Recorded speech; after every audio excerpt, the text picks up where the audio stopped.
За сэтгүүлчдийн өнөөдрийн амгалан айлтгая. Өнөөдөр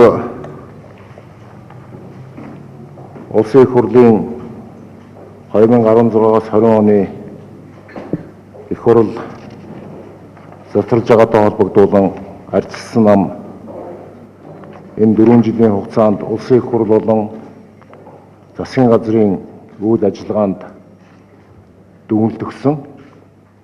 Тэгээ энэ ерөнхий дүгнэлтээр бид та бүхэнд бас тоомлон мэдээлэл хүргэе. Мэдээж арчилсан намын бүлэг энэ хугацаанд 4 жилийн хугацаанд өнөөлхүй цөөнх байж энэ улс орны нөхцөл байдал за өнөөлхүй олонхын энэ үйл ажиллагаанд бүх болцоогоороо хяналтаа тавьж ажиллаж өнгөрүүлсэн ийм 4 жил байлаа. Мэдээж хөнгөн байгаагүй. Өнөөлхүй олонхын үйл ажиллагаа тэдний алдаа оноог цаг бүртэнд үгэнсэн ийм үйл явц болсон гэж бид ингэж дүгнэж байгаа. За хамгийн гол зүйл юу гэхээр энэ 4 жилд арчилсан Монгол улсыг ардчлалаа хамгаалахад үнэхээр одоо хүчин зүтгэсэн ард иргэдэгээ төлөөлөж дуу хоолой болж ажиллаж чадсан гэж бид ингэж харж байгаа. Мэдээж энэ нөхцөл байдал эх 4 жилийн сонгуулиар үүсэж буй болох парламентод дахин тулгархгүй байх гэж би ингэж бодож байна.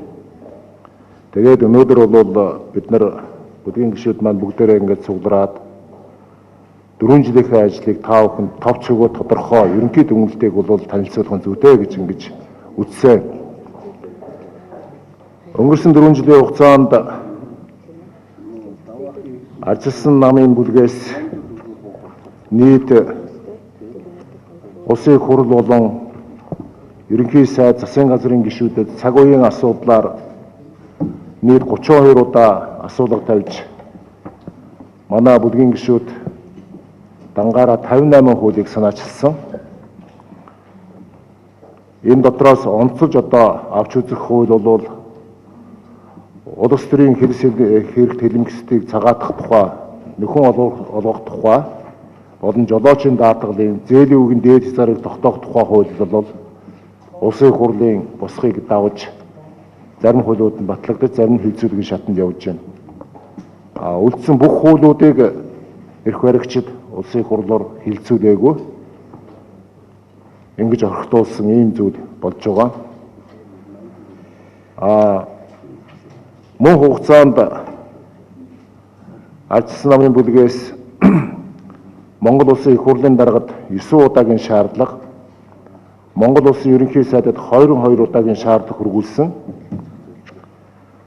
Мөн Улсын их хурлын чуулганд хууль батлах, хууль тогтоомжийн төсөлд 26 удаагийн санал дүгнэлтийг бичгээр өгч чуулганы хуралдаанд танилцуулагдсан байна. Ерөнхий өнгөрсөн дүр төрх процессыг бол та бүхэн маш сайн анзаарч мэдж байгаа. Өнгөрсөн 4 жилийн болсон үйл явцад хамгийн гол нэг том Улсын их хурлд шийдэгдсэн зүйл бол үндсэн хуулийн нэмэлт өөрчлөлт байлаа.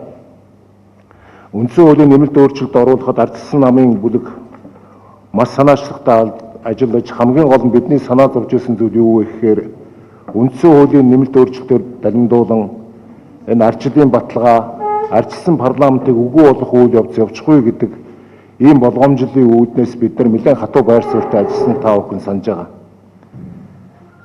Үндсэн хуулийн нэмэлт өөрчлөлтийг хэлцэх үеэр баялагын тухай асуудал, баялагын иргэдэд баялагын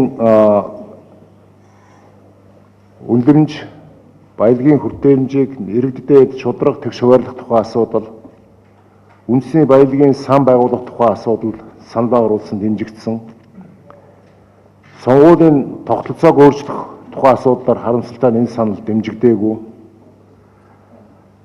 Эдийн засаг төсвийн бие даасан байдал, орон нутгийн бие даасан байдал, эдийн засгийн төвлөрлийг бууруулах тухай асуудал бидний сансан хэмжээнд үндсэн хуулийн нэмэлт өөрчлөлтөнд бас сууж чадаагүй.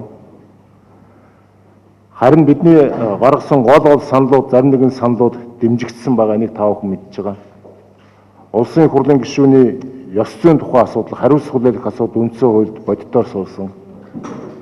Ерөнхий сайдын бүрэн эрхийг нэмэгдүүлэх, улсын их хурлын гишүүн давхар дээлтэй байхыг бууруулах, орон нутгийн зарим нэгэн бие даасан байдлыг, эдийн засгийн нөхцөл байдал татврын байдлыг нээх, шүүхийн шударга тогтолцоог буу болгох зэрэг ийм тодорхой саналууд бол дэмжигдсэн гэж бид ингэж харж байгаа.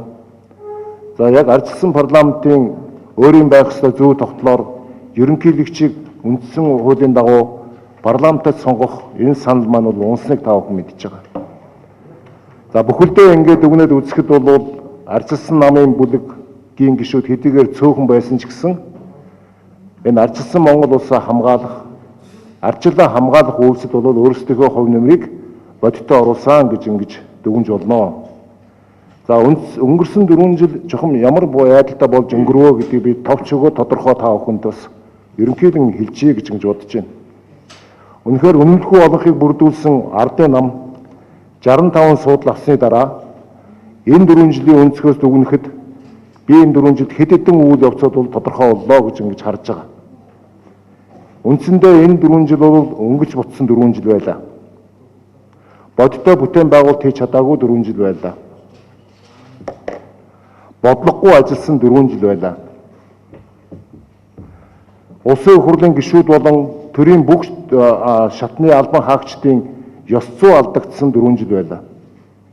Үнэхээр өнгөрсөн 4 жилд төрийн албан хаагчдын сахилах хариуцлага, тэн дотроо энэ гишүүдийн ёс зүй, төрийн албан хаагчдын ёс зүй бол үнэхээр алдагдсан гэдгийг ард нийт бүгдээрээ л харлаа. Ялангуяа төрийн албан дээр гарсан хариуцлагагүй үйлдэлүүд, хүн амны хэрэгүүд, энэ бүх зүйлийн нотлохоог өнөөдөр хангалттай бол гаргасан байна гэж бид ингэж харж байгаа. Эдийн засгийн өсөлт ард иргэдэд очиж чадаагүй 4 жил болсон. Энэ талаар манай эдийн засгийн нөхцөл байдлын талаар нарант гишүүн та бүхэнд тодорхой мэдээлэл өгөх бах. Хуулийг хэрэгжүүлгүй төрийн байгууллагууд хууль зөрчсөн, үнэмлэхүй олонхоороо хуулийг өөрсдийнхөө эрх ашигт нийцүүлсэн, ард нийтэд ашиггүй хуулиудыг санаачилсан, ихэнхдээ нийгмийн халамжийн чиглэл рүү чиглэсэн ийм 4 жил байлаа. Төсвийн алдагдал хэмжээнээсээ хэтэрсэн, төсвийн үр дүн, хөрөнгө оруулалтын үр дүн огт байгаагүй ийм 4 жил байлаа.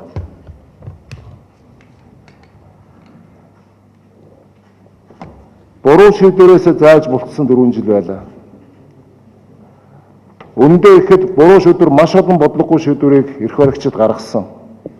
Энэ гаргасан шийдвэрээ буцаа зассныхаа төлөө ажил хийсэн дүр эсгсэн 4 жил байлаа. Яг үндсэндээ бодитоор иргэдийн амьдрал өөдлөг 4 жил болсон гэдгийг ард иргэд нийтээр өнөөдөр хэлж байна. Эрх баригчдын дотоод хагарал туйлдаа хүрсэн 4 жил байлаа. Засгийн газраа огцруулсан, их хурлын дарга огцруулсан, хоорондоо эв түнжингүү болсон, зөвхөн эрх ашигын хоорондын туллаан тэмцээний дунд ард иргэд өргөдсөн ийм 4 жил байлаа гэдгийг би дахин сануулж хэлэх нь зүйтэй гэж ингэж бодож байна. За одоо эх 4 жил юу хүлээгдэж байна гэдэг асуулт бидний өмнө нийт ард иргэдийн өмнө тавигдж байгаа. Үндэ хэлэхэд эх 4 жил бид нар эдийн засгийн маш хүнд нөхцөл рүү төхөж очих гэж байна. Урд болж хожид байгаагүй. Энэ дээр мэдээж нэмэгдэж байгаа нэг зүйл бол өнөөдрийн гарсан олон нийтийг тархаад байгаа сар тахлын асуудал яа харахгүй мөн. Энэ дараа эдийн засгийн нөхцөл байдал ямар хуу хэмжээнд төрж бид нар ямар байдалд очихыг хэн ч өнөөдөр төсөөлөлд гаргаж чадахгүй ийм нөхцөл байдалд сонгуультай бид нар золгож байна.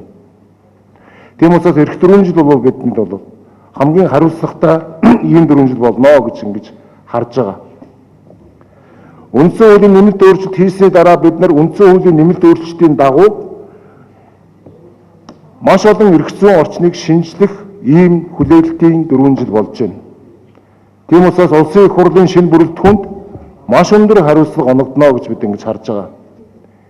Энийг хийж чадах ийм улс төрийн хүчнийг ард түмэн сонгоно гэж бид ингэж харж байна. Өнөөдөр үндсэн хуулийн нэмэлт өөрчлөлтийн дагуу үндсэн хуулийн байгууламжийн хэдэн байгууллагын хуулиудыг улсын хурлын тухай хууль, шүүхийн тухай хууль, аудитын тухай хууль, засгийн газрын тухай хуулийг батлсан боловч бусад бүх хуулиуд өнөөдөр хүлээлтийн байдалтай байна. Бидний санаа зовж байгаа зүйл юу гэхээр үндсэн хуулийн нэмэлт өөрчлөлтөөр энэ хуулийн шинжилэл нь ард иргэдэд тустай ард иргэдийн хөгжлийн болон эрх ашигыг хангасан хууль батлагдаасаа гэж бид ингэж бодож байна. Энийг төлөөлж чадах улсын их хурлын гишүүдийг орон нутгийн төлөөлөл болгож сонгоосоо гэж бид ингэж бодож байна. Өнөөдөр илгэд өнөөдөр үндсэн хуулийн нэмэлт өөрчлөлтөөр хотолцсны эрх зүйн хуулиа бид нар шинжлэх шаардлагатай болж байна. Орон нутгийн эдийн засгийн бие даасан байдал, орон нутгийн хүний хөгжлийн тухай асуудлыг шийдэх энэ эрх зүйн орчныг бүрдүүлэх асуудал бидний өмнө хүлээгдэж байна. Түүнээс гадна эрүүгийн болон зөрчлийн хуулийг ард иргэдэд тэгш ханддаг, ядаргалгүй ханддаг ийм цоошин эрх зүйн орчныг бүрдүүлэх асуудал бидний өмнө хүлээгдэж байна.